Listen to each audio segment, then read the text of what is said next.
আজকে তোমাদের সাথে আমাদের রান্নাবান্না শেয়ার করতে চলে আসলাম। Hello everyone, welcome back to our channel. করা হয়েছে মাছের ডিমের বড়া, আর এটা হচ্ছে আম দিয়ে টক ডাল, যেটা আমাদের বাড়িতে রোজই হয়। এটা ছাড়া আমাদের বাড়িতে রান্না অসম্পূর্ণ। এখানে করা হয়েছে মাছের মাথার মুড়ি ঘন্ট।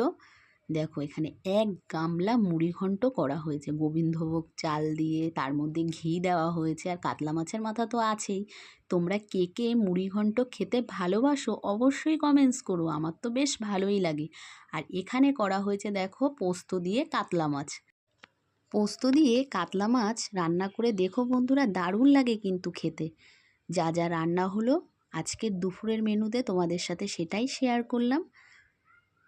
তোমাদের আমার ভিডিও কেমন লাগে অবশ্যই কমেন্টস করে জানিও, আর ভালো লাগলে অবশ্যই লাইক কমেন্ট শেয়ার করো, পেজটা ফলো করো।